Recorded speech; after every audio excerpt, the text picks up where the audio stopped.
Hey guys, welcome back to my kitchen. My name is Shanae and today I'm going to show you how to make super fluffy and flavorful mashed potatoes.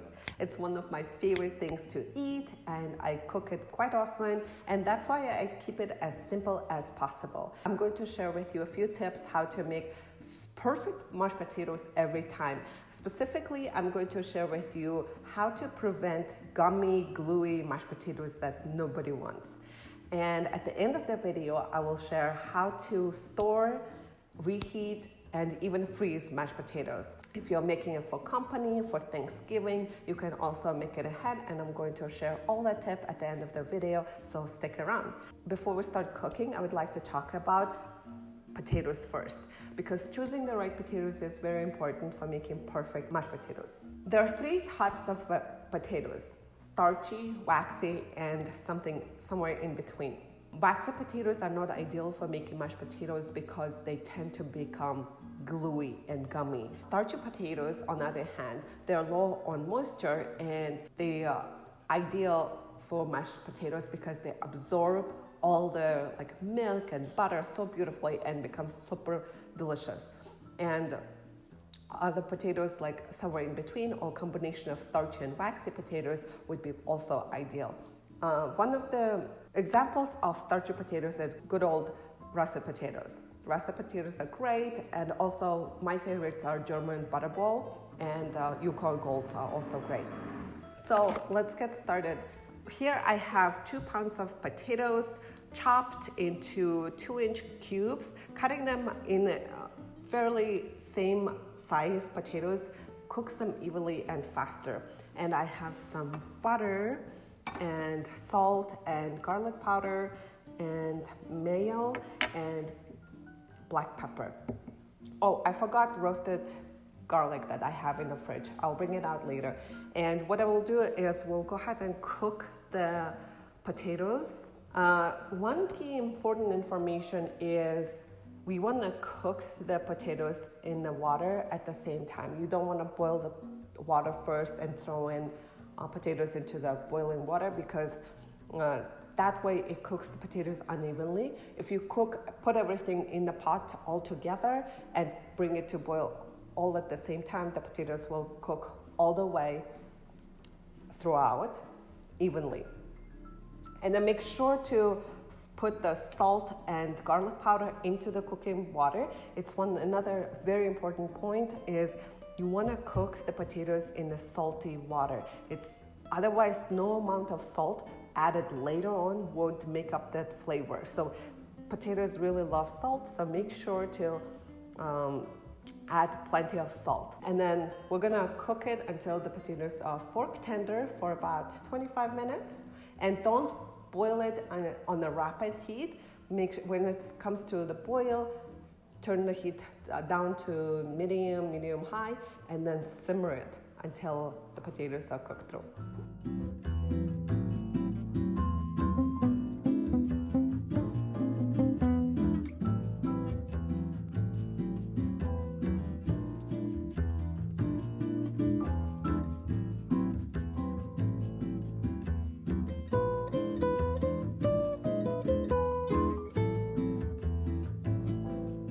So once the potatoes are fork tender, drain it well. I use this contraption, put it on the pot and drain it right into the sink. And now we're ready to mash the potatoes. And earlier I forgot to show the milk. Milk, of course, is absolutely necessary. The amount of milk depends on your preference, the texture, how thin or thick you want your mashed potatoes. So I don't usually add all the milk right away, and it's really important to use warm milk. And if you have it right out of the fridge, make sure to microwave it for about a minute or so that it's nice and warm, because that way your mashed potatoes will be hot all the way through.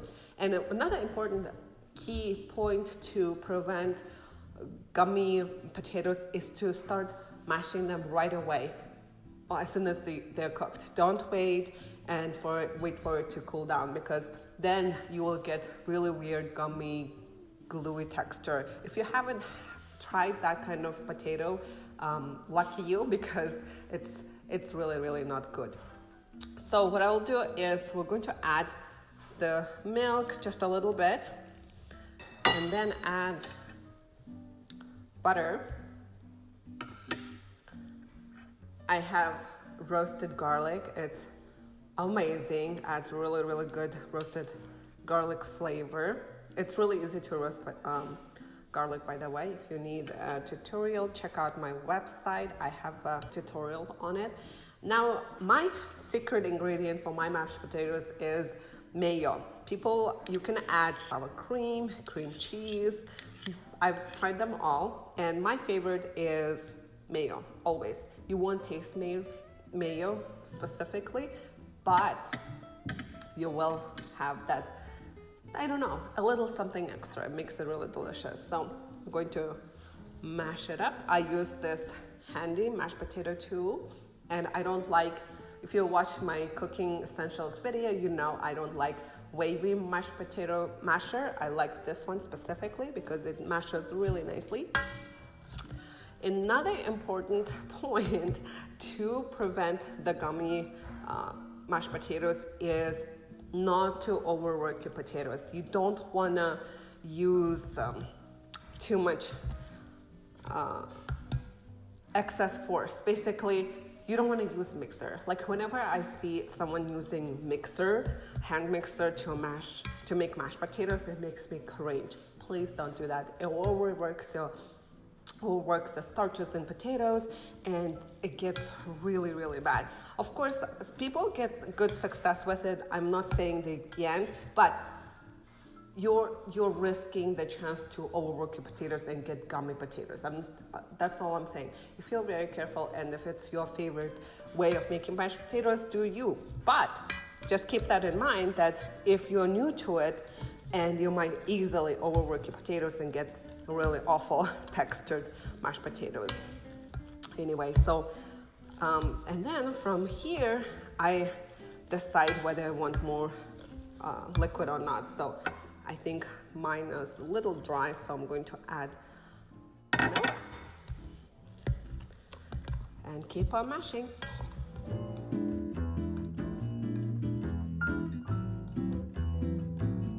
Also, if you really want really fine textured mashed potato, like super creamy, I highly recommend using potato ricer. I don't use potato ricer because I just can't justify that tool because I don't use it as often, and my potato masher does the perfect job for me. But sometimes you want that creamy, so flawless mashed potatoes, and that's how you get with that texture with a potato ricer. I feel like it needs a little more liquid. By the way, you can also add chicken broth or whatnot, whatever you like, but just milk and butter is all it takes to make mashed potatoes. So I added a little bit more milk, and the texture and the consistency is perfect to my liking. And make sure to taste test it. It needs a little bit salt, so I'm going to add a little bit salt. If we haven't salted the water, the cooking water, the potatoes would have been really not really bland that you can't basically revive it. And at this point, you can also add a little bit of black pepper. You can also add the black pepper at the end as you serve, but I will just add a little bit, and I'm going to put everything on the serving platter.